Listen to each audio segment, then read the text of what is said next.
Today I've brought 4 uniforms that are identified to Normandy D-Day, June 6, 1944. The first uniform, the leather flight jacket with a picture of a B-26 Marauder bomber painted on the back, was worn by a Tulsan. I don't know who the Tulsan was, but on the front of the jacket it shows Tulsa, Oklahoma, so that's where I find that he was in Tulsa. The second jacket was worn by the Allied Troop Command, and his name was Joseph Burge, and the Air Transport Command, they brought the paratroopers in either by dropping them out of the airplane or bringing them in on gliders. The third uniform was worn by James Quentin Ogden, who was with the Army Air Force. And Mr. Ogden's bomber, they made 2 bomb runs on June 6th at Normandy. And then, unfortunately, 2 days later, on June the 8th, 1944, Mr. Ogden's B-24 Liberator bomber that was nicknamed the Daisy May Scraggs, unfortunately, that plane was shot down, and 5 of the 10 crew members were killed. The other 5 were subsequently captured by the Germans and then later released at the end of the war. The fourth uniform with the hat was worn by my uncle, Jack Hall, who was a paratrooper with the 82nd Airborne. And he jumped into Normandy and unfortunately was wounded but did recover and later was in the Battle of the Bulge. The rifle on display is an M1 Garand rifle, which primarily was the primary weapon of our troops. And George S. Patton said that the M1 Garand rifle, 30 caliber, was the greatest battle implement ever devised. Then there are 3 helmets shown. One helmet, the first helmet with the painting on the front, is for the amphibious troop landing helmet. That person was responsible for going in prior to the actual invasion and taking care of things, engineering things and so forth. The last 2 helmets, both are German. One of them with no painting on it, the first one with nothing painted on it, was taken as a souvenir by John Price of Bixby, Oklahoma. The next one that has France, June 6, 1944, painted on the front was a souvenir taken by an unknown American. And the Americans have always taken souvenirs since the Revolutionary War, and the SAR will confirm that. And then what looks like a piece of cloth hanging from the frame is a section of a parachute that was used by Robert Stawberries, who was with the 82nd Division during World War II, and he jumped into St. Mare Eglise using that parachute. And then lastly is equipment that would have been used by an Army medic during World War II. And this is a newly created display with everything going on with the coronavirus and the recognition of our first responders, our doctors, nurses. It came to me that I should probably do a medical display for some of my future displays. So I've now started acquiring medical bandages, instruments, anything associated with the medic, corpsman, doctor, nurses. And it is pretty complete. I still need to find some more things, but so in all of this, everything is attributed to D-Day because the medics, what is shown is what they were wearing.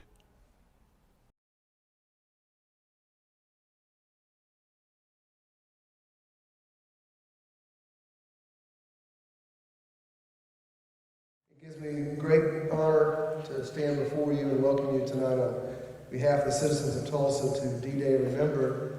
It's also very humbling to be on a stage and before a screen where we will be witnessing one of the most heroic days of our fighting forces of the United States of America. The greatest generation I'm going to honor tonight.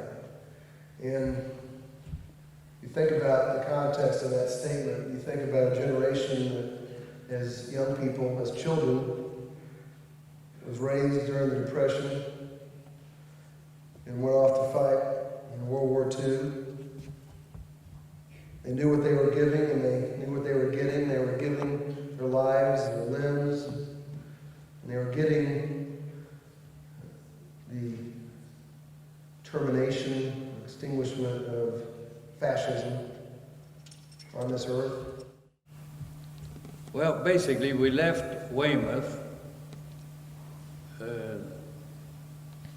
about 5 o'clock on June 5th, 5 p.m.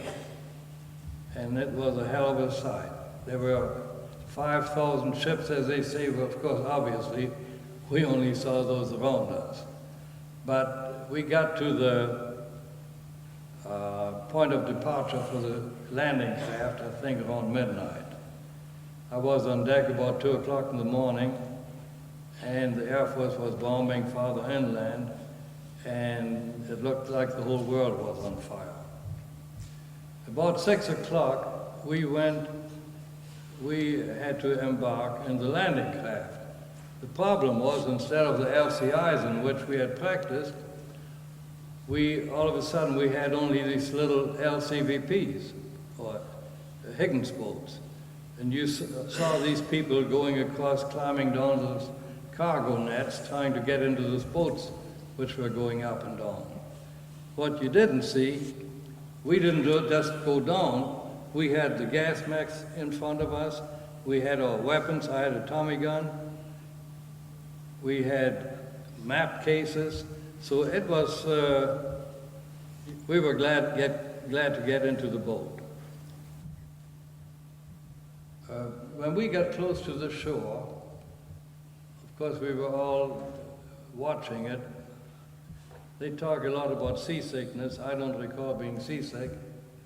I think I was too focused on the beach. Anyway, we got close to the beach, and we had a German 88 shell land right in front of us. But our sailor had presence of mind and immediately reversed the boat. So the second shot missed us. As you see, the whole schedule was behind, and the beachmaster waved us off. As a result, we were cruising back and forth all day and all night without getting ashore. That night we were strafed by German planes and bombed, but they missed us. So the next morning we got ashore and started right up the beach exit and took our positions.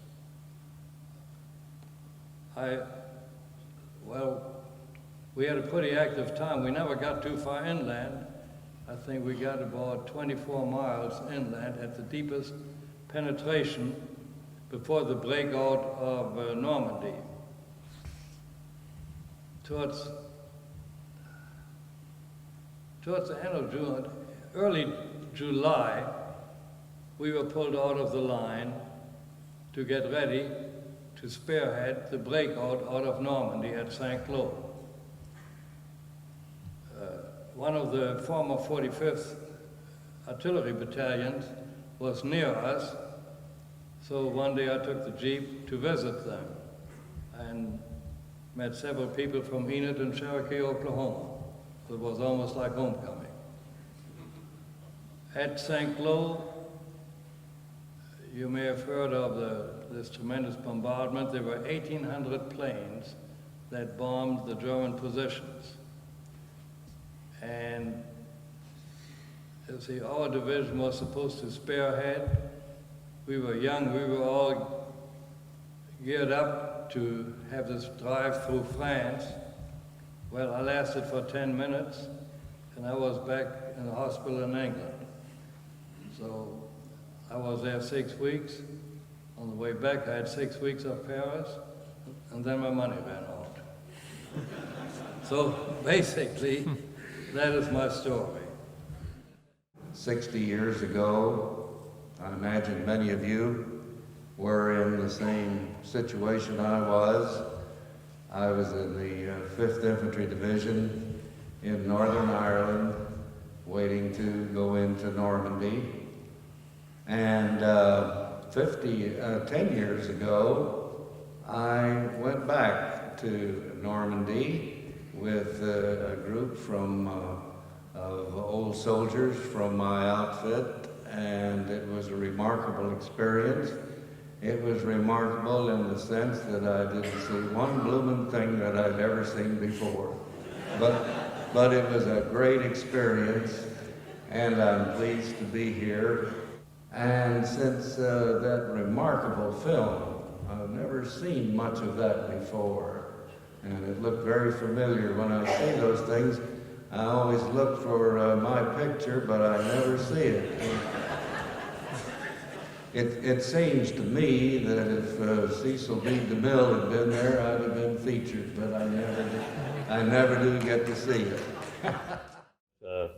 We loaded up. It was about 11 o'clock, and we sat there for quite a while and smoked three, 4 cigarettes. And about that time, we took off and headed over the English Channel.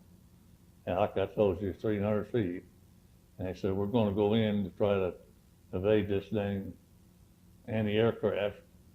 And we didn't. Boy, they started banging. They'd shoot up through the side of the plane.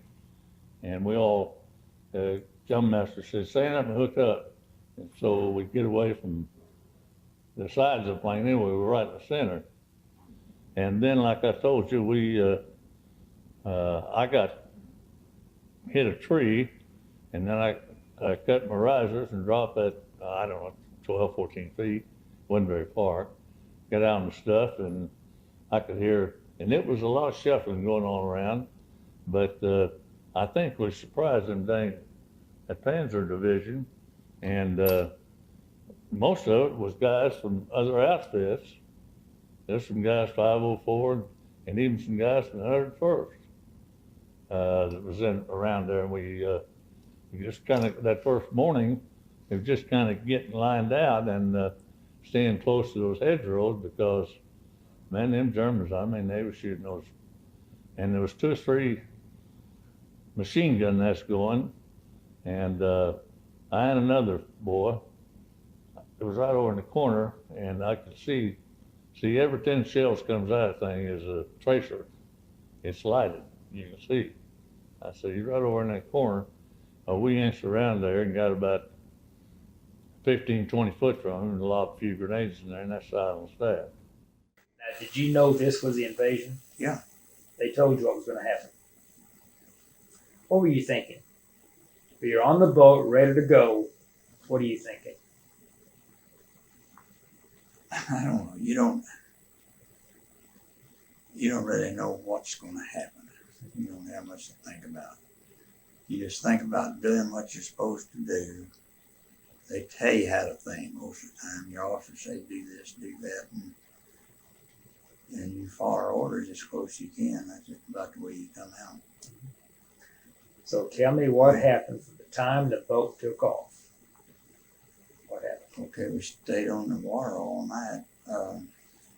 It wasn't very much happened. We were lucky we didn't get bombed or anything. Some of them did. But then we went off on the beach. There was an LST sitting out on the sandbar when I went in. You know, that's in France. Yeah. Okay, now tell me, you're leaving England. What Yeah. do you do crossing the channel? We're leaving in, crossing the channel. We're going in on the beach, Normandy Beach in France. The vehicles all out in the water. They kicked some of them after this LST got stuck. They got to kicking them off too quick out in the water. And they was plumb under. The tanks were plumb under. Well, we drove off on the sandbar. What time was this? I would guess around 8 o'clock. It was daylight. I don't know if I even had a watch at that time. Okay. Was there much resistance from the Germans? Plenty. After they got up, you know, you've heard about this bluff. I guess you've heard about that. They had killed many soldiers trying to get up that bluff. And once they got on top of the hill, got the Germans kind of pushed back. Well, they kind of lightened up a little bit, but they were still lobbing shells in there and hitting the boats. D+1, I wasn't in the initial assault at Omaha Beach. We were in the later wave on the next morning from Omaha Beach. And our job was to go in as armor, in other words, with our tanks. And in Sicily and in Africa, we went in as infantry. In Normandy, we went in as armored infantry to be with the tanks. So I was in what they call a guide unit, that we would go in ahead and find a place for the tanks to, we call bivouac, to gather, to get ready for the invasion. I mean, to get ready to move out. And we had to get out to support the paratroopers who had landed before, beyond the lines, and they had no heavy weapons. And so we had the heavy weapons, and our job was to break through and get to them and get some heavy weapons up there for them. We then relegated to hedgerow fighting in the hedgerows there of Normandy, and we relieved the British 7th Armored Division near Comont in a defensive position while the beachhead was building up. We were in the defensive position there, and I was sent up again, being a guide for the company as well as a platoon sergeant. I was sent up to talk to the British about how we're going to go into the line so they could come out of the line. And so we wanted them to do it at nighttime. And they said, okay. But the next day they changed their mind. They were going to do it in the daylight. And boy, we thought, oh no. But they did. Made all kinds of noise, racket, and all that. And I talked to the British company commander there. I said, sir, I said, can't you get those guys to quiet down or something? He says, Sergeant, if you've been in this war as long as they've been, you ain't going to give a damn either. And he said, there ain't nothing I could do with these guys except tell them to hurry up and get out of here. They pulled their anti-tank gun out that was blocking the road where my gun had to go. I didn't even have my gun up there yet. And I told the guy that was pulling it, I said, hey, wait a minute. He says, that's all right, bloke. And he says, I'll take care of it. He goes out and stands in the middle of the road with his arm behind his back looking down the road like he was an anti-tank gun, you know. I just love it.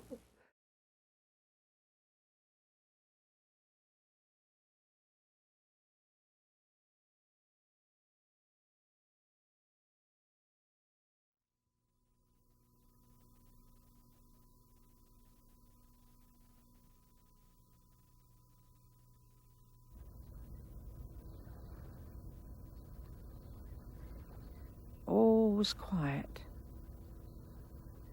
The ships were gone, the planes were gone, the roads were empty, the tanks were gone, and all these hundreds of Americans and that had been milling around our city were gone. And then this silence and the waiting.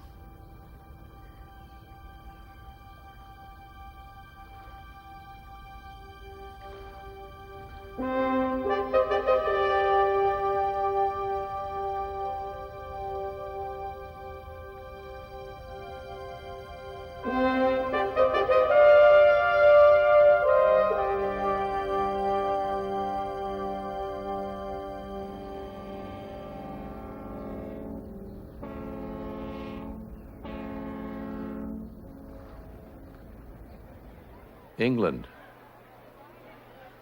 the spring of 1943. The American ships began to arrive in great numbers.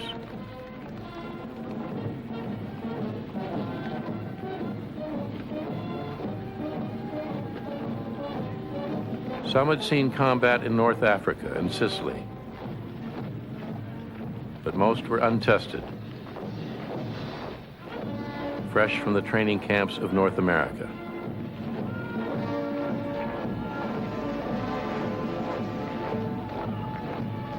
They were here to join an allied army become part of the largest invasion force in history.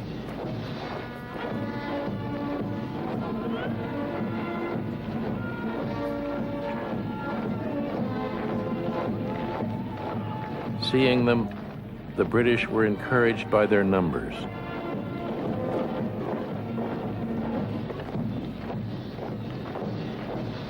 The island had been at war for 4 long years, and now the Americans had arrived.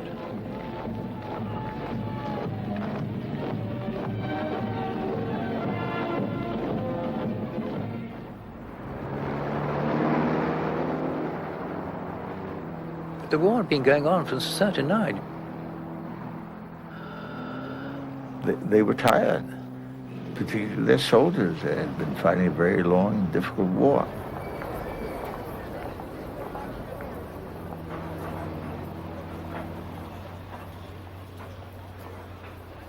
It did not take long for a visiting American to become aware of the nearness of war.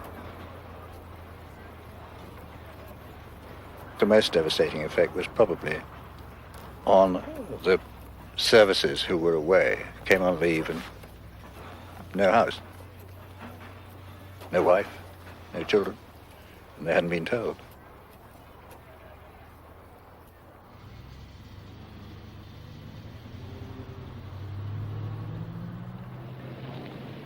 On January 16, 1944, General Dwight D. Eisenhower arrived in England to assume supreme command of the Allied Expeditionary Forces.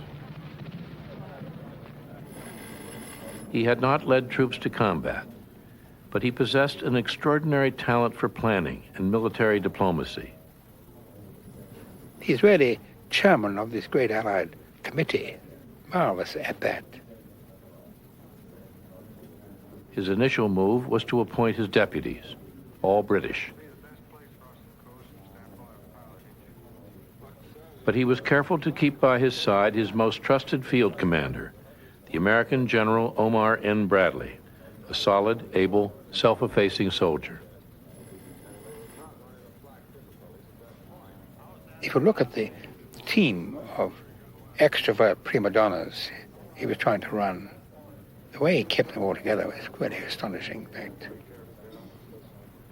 I mean, you couldn't have a more prima donna-ish man than Field Marshal Montgomery, a bloody good soldier, but he was a very difficult man.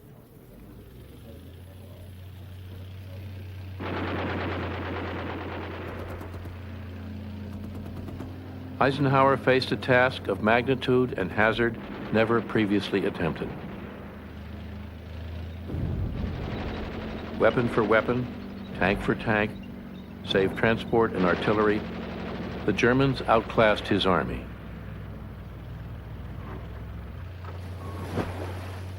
An army he would have to move up to 100 miles across the English Channel and storm a heavily fortified coastline.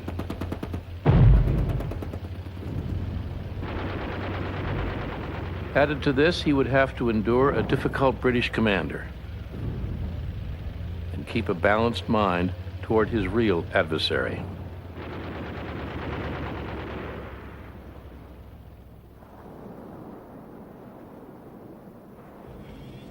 The man the Allied forces would have to face on the beaches of Normandy was Field Marshal Erwin Rommel, one of the most brilliant generals of the war.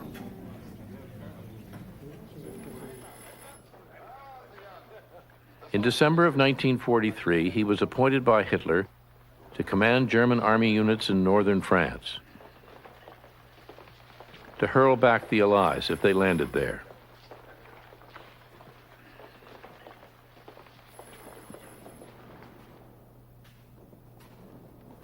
Inspecting the huge fortifications at Calais, less than 30 miles across the English Channel from Britain, he found the defenses formidable. The beaches of Normandy, however, were a different matter. The high tides and treacherous cliffs were to his advantage, but the guns and fortifications at Normandy were too few and far between.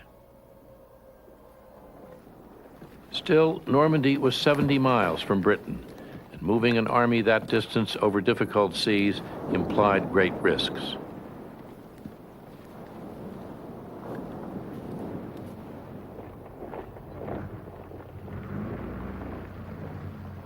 The only hope that Rommel had, and he knew it, was to have a force ready to move immediately towards the spot where anybody landed.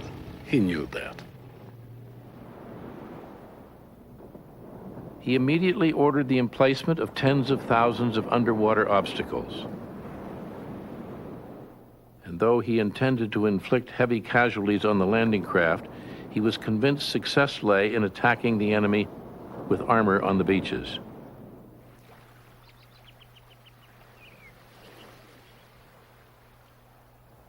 Beaches in England, Scotland, and Wales, similar to those in Normandy, were found for training.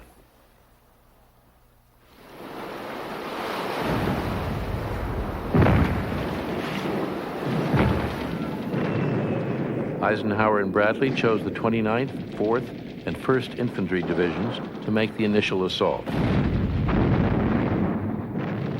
The three divisions that would wage the fight for the first 1,000 yards. Only one, the 1st Division, had ever been in combat.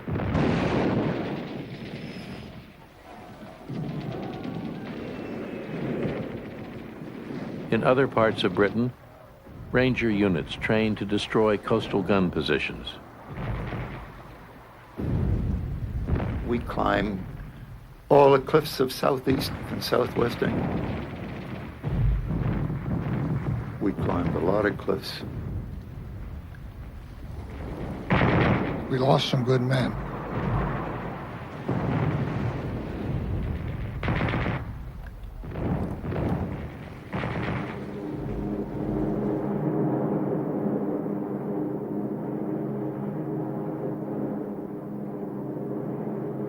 The untried American 101st and the veteran 82nd Airborne were chosen with the British 6th Airborne to be the first troops to land in the invasion. They were first class, those 82nd Airborne. They were spot on.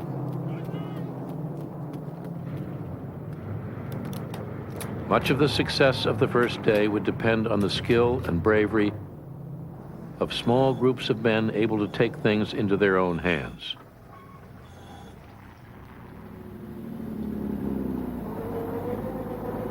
But there was no mistaking where the advantage of the Allies lay. We just had equipment running out of our ears. Some of it wasn't as good as the German, but boy, we had plenty of it.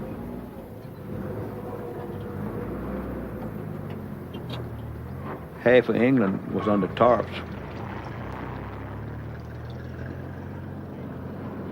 We like to sink that island. We had more Americans over than they had British. Man, they were everywhere.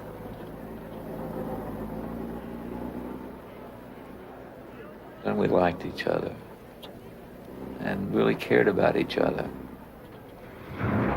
It's a wonderful counterforce to the terror of being alone in battle.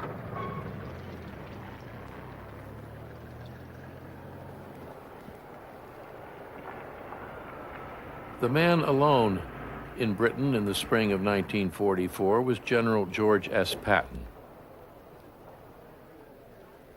He had been assigned to lead an army that did not exist. And Patton was furious. Patton was just livid.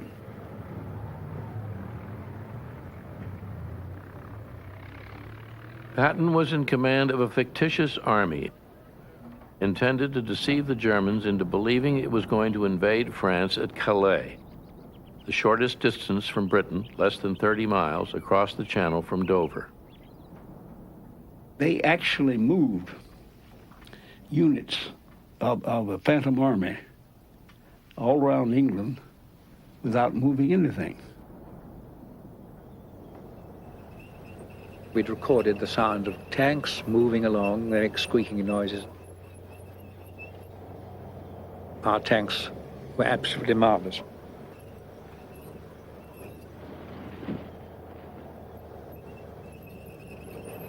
They were splendid.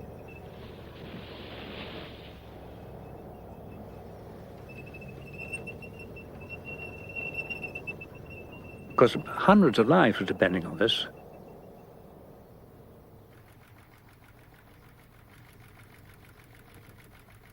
The patent deception worked in great part because of what the British had accomplished earlier in the war.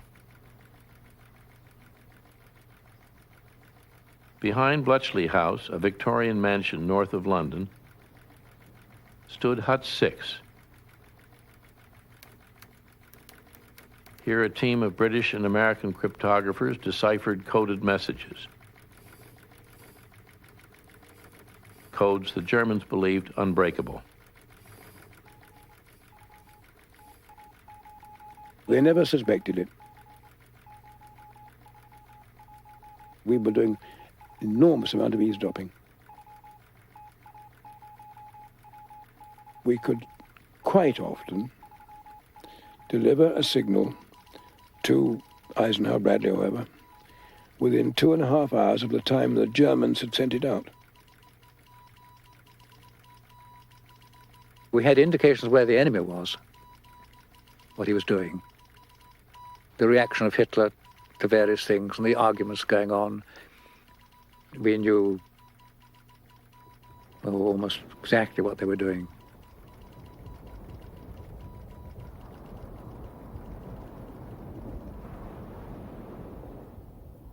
But the Germans were doing things on the Norman beaches the Allies knew little about. And Allied commandos, some of them foreign nationals, were put ashore at night to find out.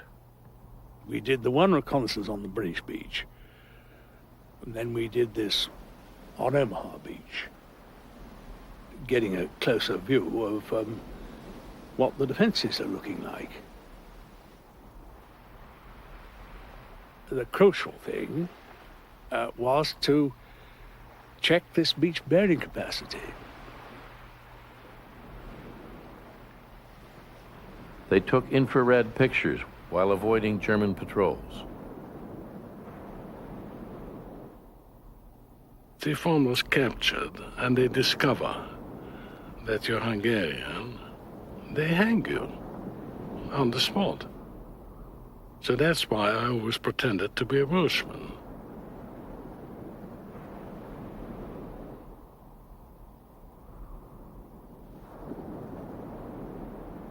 We then had to ease our way out, looking as much like seals as possible.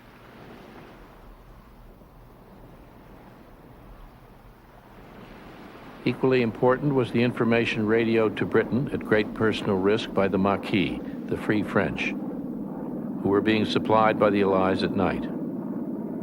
The Maquis would put 3 lights out, and they would stand at the downwind end usually, and they'd flash the letter of the day. And if they flashed the correct letter, you would drop.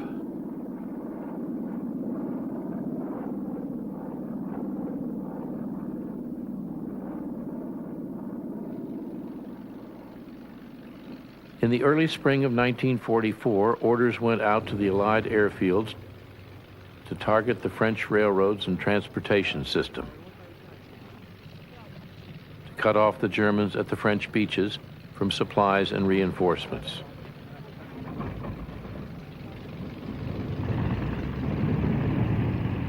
For 18 months, Allied bombers had concentrated on destroying German industry, often suffering heavy losses.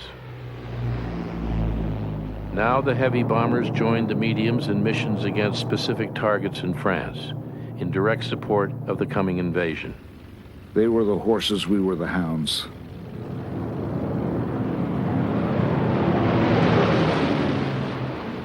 To see them in massive formations was quite staggering. It required a degree of flying skill that we never really collected.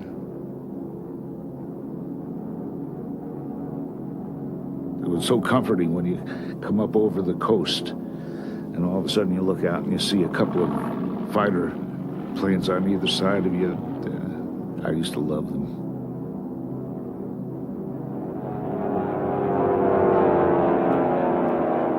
A 100 Messerschmitts attacked 6 Spitfires. The Spitfires would meet them head on. Same thing with P-51s, sometimes P-47s. They never ran.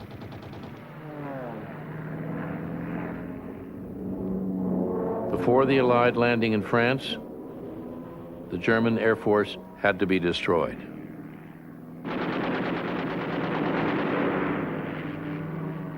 In the spring of 1944, over Germany, the Allied pilots shot down 1,300 fighters.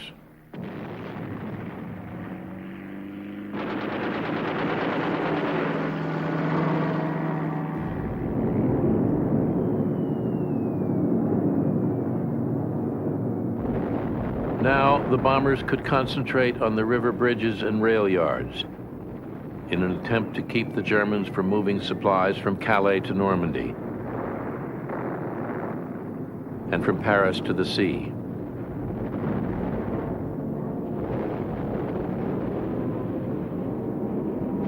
The attack fighters were out to destroy anything that moved.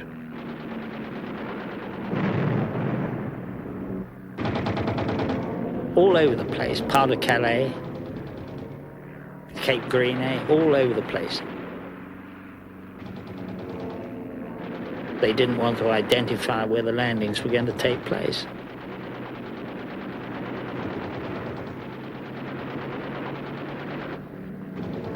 We had timetables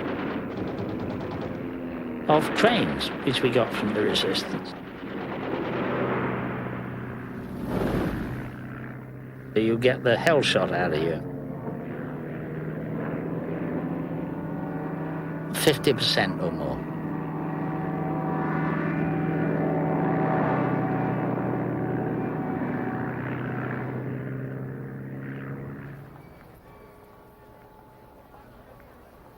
We got on very well with the Americans, I will say that. You know the saying about American soldiers in England? Overpaid, oversexed, over here. They always had a smile, and they were always cheerful and always uplifting and saucy.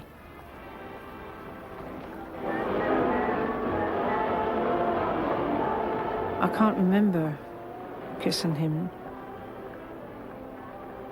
But it was an understood thing that at the end of the war we would be married. There were so many people that met, laughed, and parted.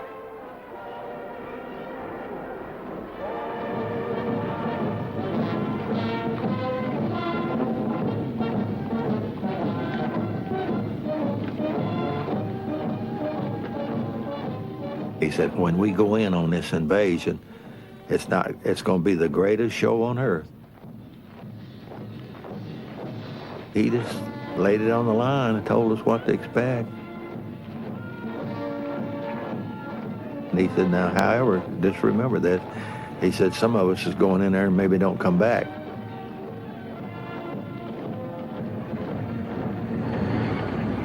You know, when you go to war, somebody don't come back.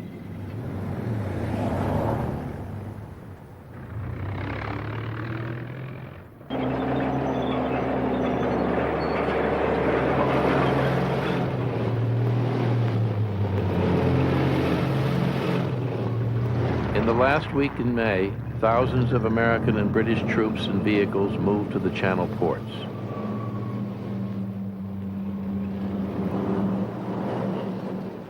It was quite obvious to everyone that something very serious was afoot, because we became saturated with men.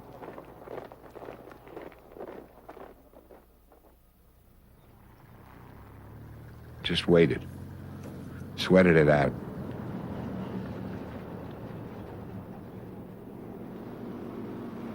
They were confined and under tight security. A staggering weight of secret orders was unsealed. They knew at the briefing that this was the invasion. Every bomb crater was shown, every ditch, every stile, every fence. There was a scale model of the beach built to exact proportion. So we all studied it to the point where we knew exactly every house, every defile, everything. We knew where we were going. They now learned they would not be going across the 30 miles of the channel at Calais. The British 50th and the 3rd Infantry and the Canadian 3rd would land opposite the French cities of Bayeux and Caen. The American 4th would go in at the beach codenamed Utah, while the American 29th and 1st Infantry would take Omaha. The 2nd and 5th Rangers would be given the task of silencing the guns on top of the cliffs at Pointe du Hoc, flanking Omaha. It was no secret to the Germans that an invasion was imminent, but there were storms over the channel, and air reconnaissance had picked up no evidence of Allied activity.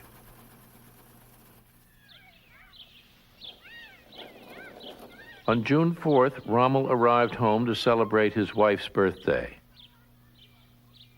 He had brought her a pair of shoes from Paris. On June 8th, he planned to see Hitler at Obersalzberg and to persuade Hitler to give him command of all armored divisions in Normandy. Hitler was not anxious to see Rommel. He did not trust him, he had told others, and was more determined than ever to keep control over Rommel's armored divisions himself.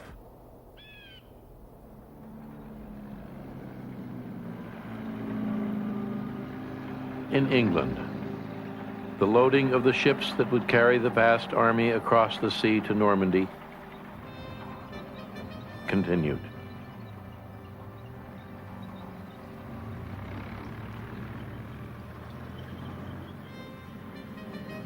Enough armament to support the 25,000 men who would make the initial assault, and the 125,000 who would soon follow. And everybody saying, God bless Yank.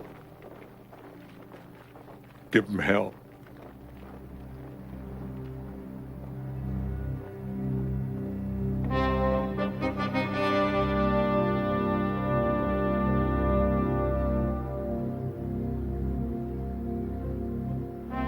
They were loaded on ships in the same order they would storm the Normandy coast.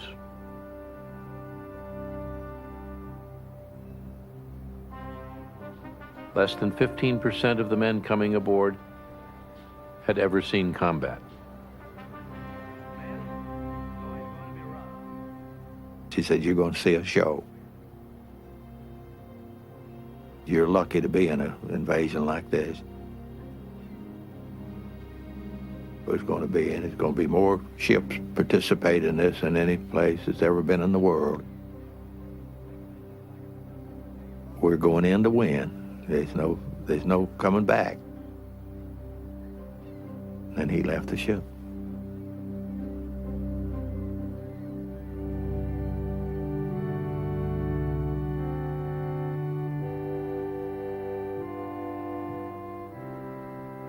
It didn't make no difference if you were Jewish, Italian, Irish, whatever you were.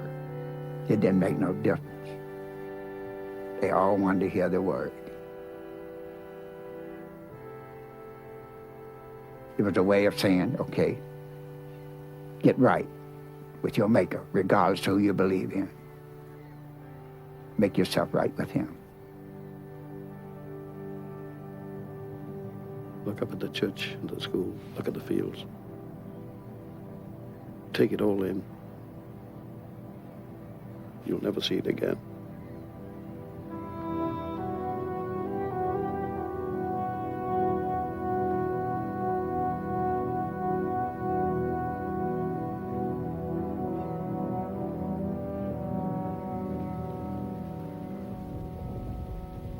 The invasion was to go on June 5th, but a storm forced postponement. At Suffolk House near Portsmouth, Eisenhower had to decide. There must have been about, I don't know, 15 of us there. The two great men were there, Monty and Eisenhower. The poor weathermen had to talk first. Eisenhower asked Monty what he felt. It's all right. I'll do whatever you say, we're ready. Then Eisenhower, very calmly, said, we'll go.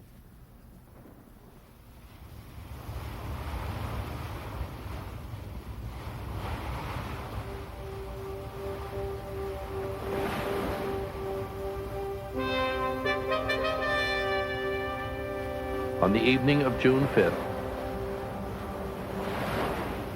the largest naval armada in history sailed for Normandy.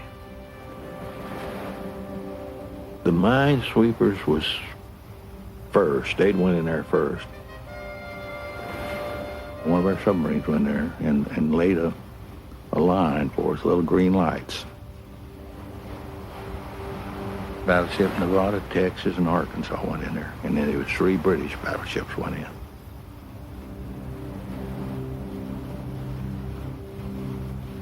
The channels were joined up together to one huge sort of motorway.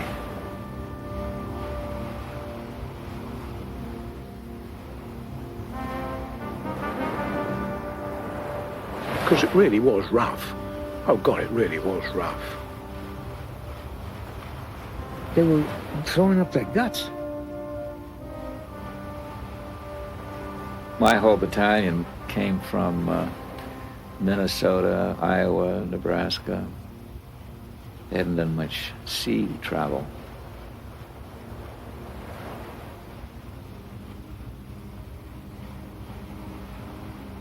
But I was sick the whole way across, hoping and praying that the boat would sink. Get us off these ships. I don't care what's waiting for us.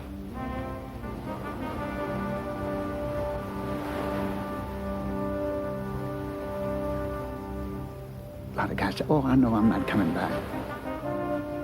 I said, I never entertained such a thought. I know I'm going back.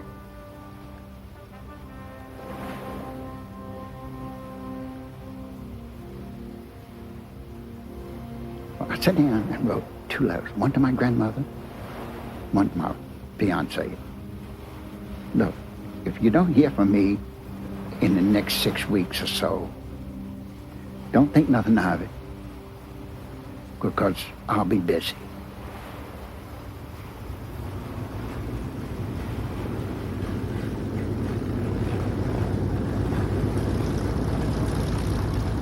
At 10:30 p.m., with the invasion armada en route to Normandy, the Supreme Commander visited the 101st Airborne.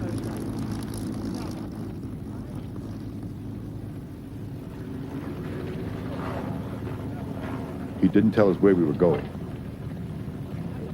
that he had a lot to thank us for, and we'll have much more to thank us for after this. The 101st and 82nd were to drop behind enemy lines and secure the road exits leading off Utah Beach, destroy and hold the bridges over the Douve and the Murderay rivers, and capture the crossroad town of St. Mary Glees. I lined up all the pilots. I said, I don't give a damn what you're doing, but for one thing, if you're going to drop us in hell, or if you're going to drop us on our zone, drop us all in one place. It was 11:15 p.m. They were now part of the largest sky train ever assembled.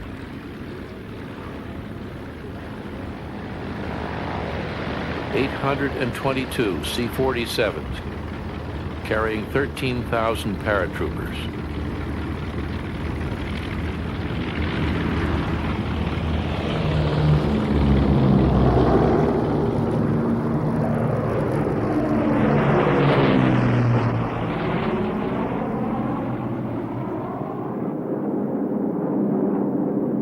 a trail of C-47s as far as you can see behind you, and look up ahead and see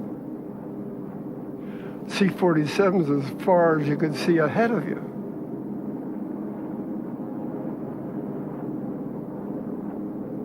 Crossing the coast, they could see 6 British Horsa gliders. Towed by C-47s, they carried 180 British assault troops.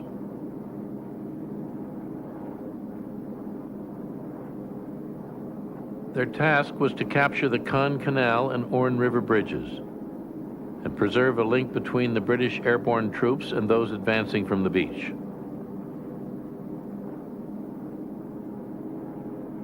In the moon, I could see just hulks down there. We flew right over the invasion fleet. When we crossed the coastline, I started pointing down and yelling at the men, you know, that we were crossing.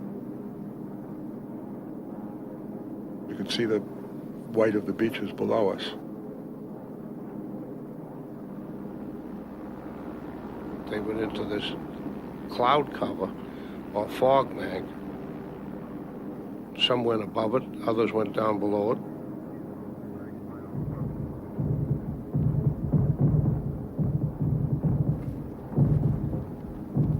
The pilots gunned it. I sensed that there was something wrong.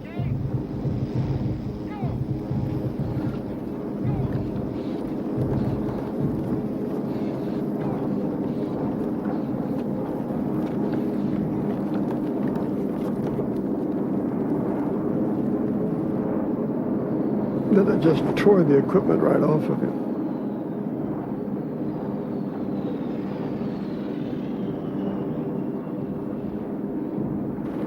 Nowhere near where we were supposed to be.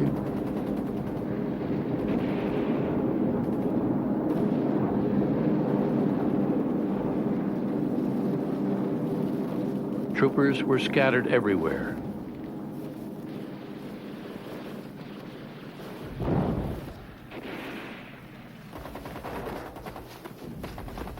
Dick, is that you? He says, yes, sir. I said, holy smoke. He says, sir. I said, he said, how close I came to shooting you. A lot of them went right down through the marshes and never found. That's where they drowned.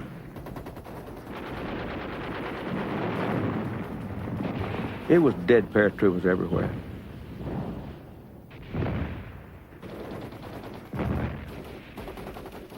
And they were just shot by the Germans hanging there. They could see the gliders that had come in during the night. I saw a 2-star General lying there just dead as you could be. I know their survival rate couldn't have been 25%.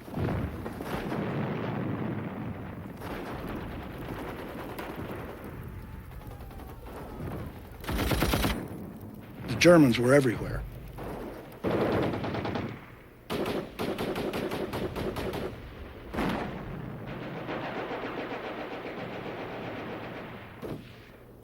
We were outnumbered.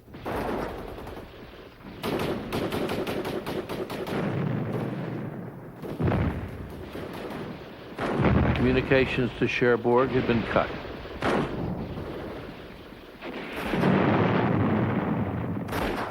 Some rail and road bridges remained in enemy hands. Other objectives were difficult to hold. We had made up our minds that no one was coming through that roadblock. But the Utah beach exits and the bridgehead over the Douve had been secured. And the first French town of the war had been liberated. It was a terrible day for paratroopers. But they did some terrible fighting in there, and they really made their presence known. The bombardment of the beachhead started, and it sounded like rolling thunder, and you could even feel the ground shaking from it, even though we were 5 miles inland. My God, those kids are going to be hitting that beach.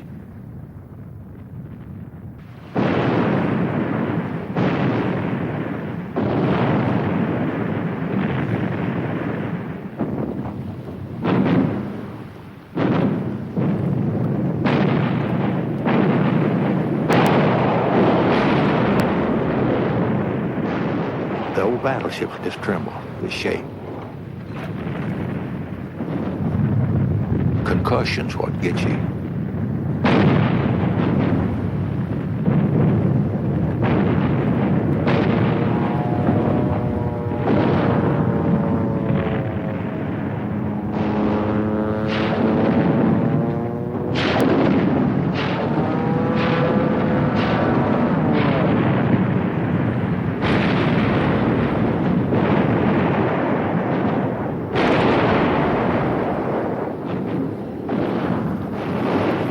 We pumped 99 projectors in there, 99.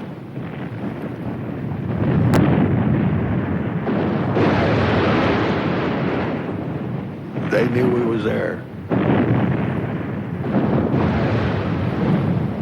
I looked down in the hole, you know, and I swear to God, you never saw such a mess. I just vomit all over. It was just like a man going to a lecture check. There was no turning back. They throwed everything they had at us.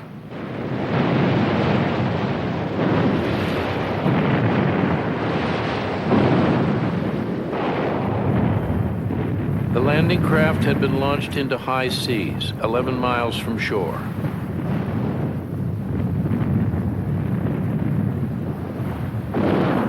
No coxswain, none of them knew where they were heading.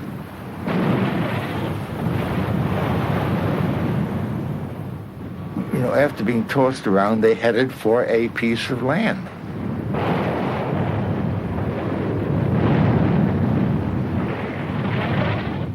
The Germans could see us out to sea,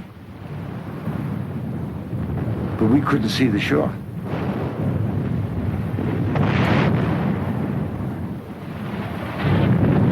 The heavy shells coming over our heads. A terrifying sound.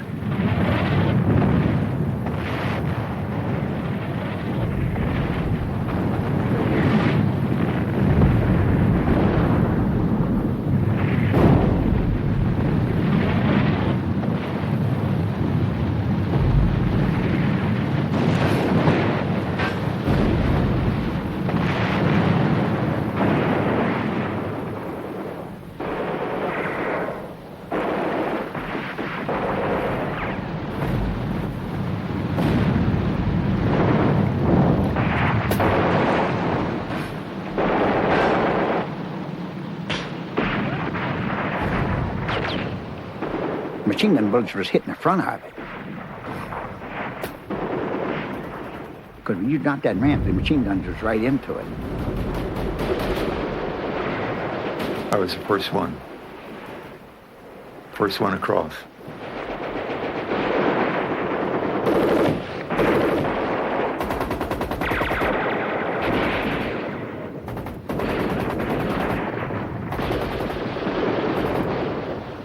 Just a matter of survival. It was just the idea of get behind something, get off that beach. They just saw him get almost cut in half.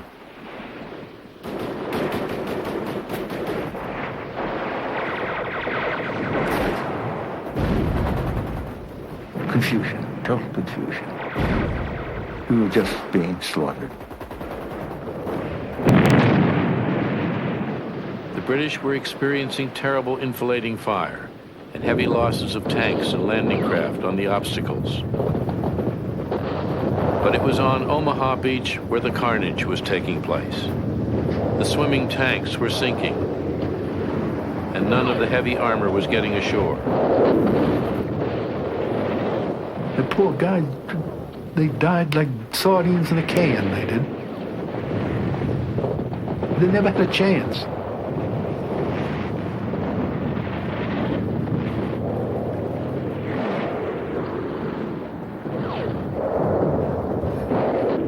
There were bodies floating around. No end of them. You couldn't lay your hand down without you didn't touch your body. You had to weave your way over top of the corpses.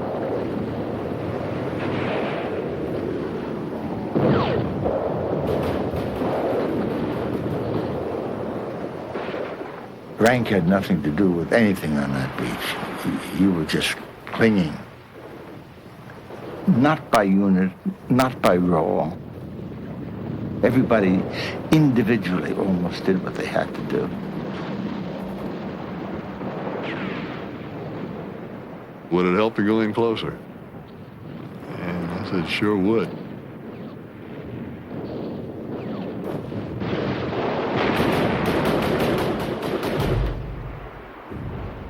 What I was looking for was smoke.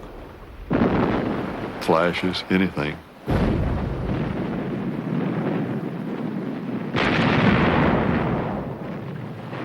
I wasn't around, but I damn nearly was.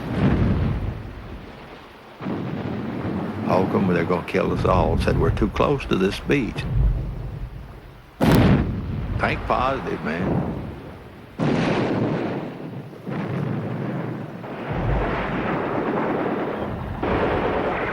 Started yelling, God damn it! Get up! Move in! You're going to die anyway. Move in and die.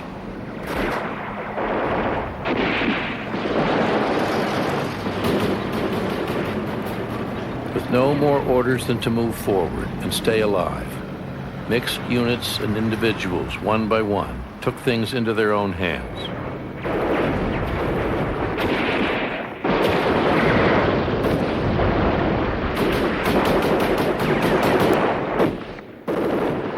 By noon, the German first line of defense had been breached.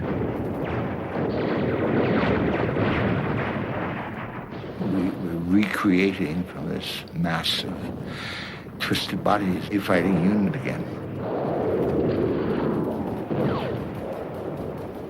And it was done by soldiers, not by the officer.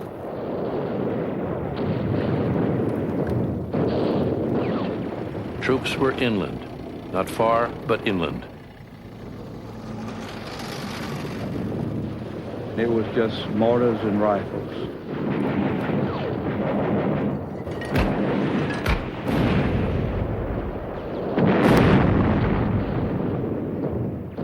The 1st and 29th Divisions had fought yard by yard to get a mile and a half off the beaches. The 4th Division from Utah was in 4 miles, and with the help of tanks had made contact with the airborne troops of the 101st.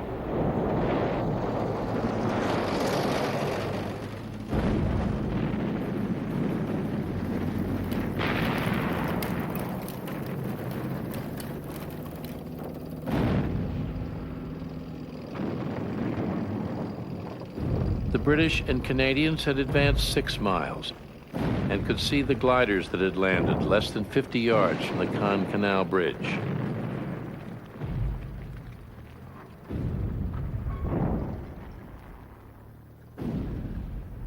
It was time to add up the cost. Over 9,000 had been killed or wounded that day. This is what dying is like. The feeling that, you know, the rest of my life is like a free bonus.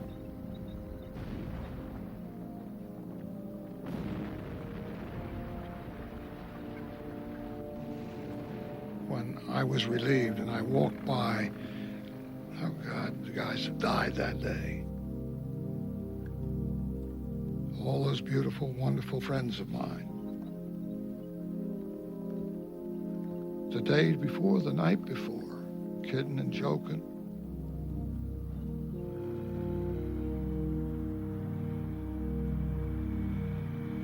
The exits were all secure by noon. So glad the place was alive with stuff coming ashore. It was just backing up. It was all over the place.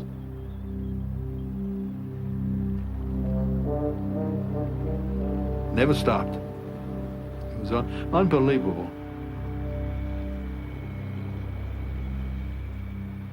But it was a scene of as if the hand of God had just strewn all the debris in the world over it. You know, rubble and bodies, and trucks moving, roads being built. All of that was happening.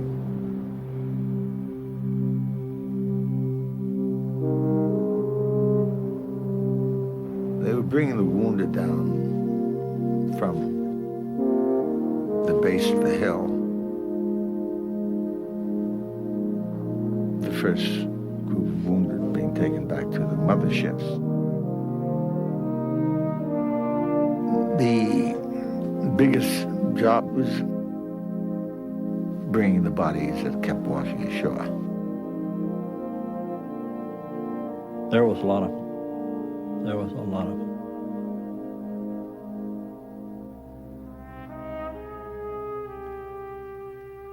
Unlike the morning, the sea was welcoming, as if it were paying its respects to the men who had fallen, who, out of a nation of millions, had been selected for reasons only known to fate, to represent us on the beach that day.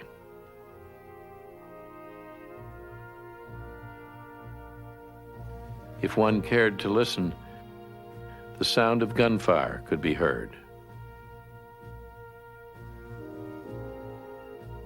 But to those who were leaving and those who remained and had witnessed the day, it was time to remember in silence.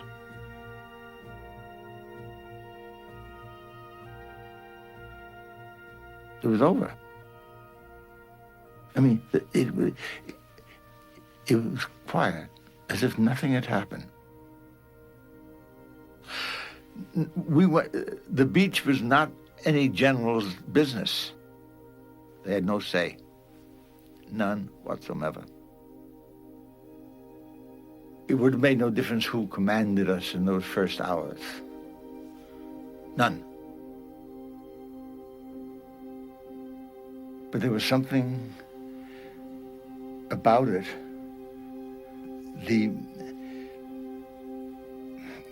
the essential feeling of being there on that beach.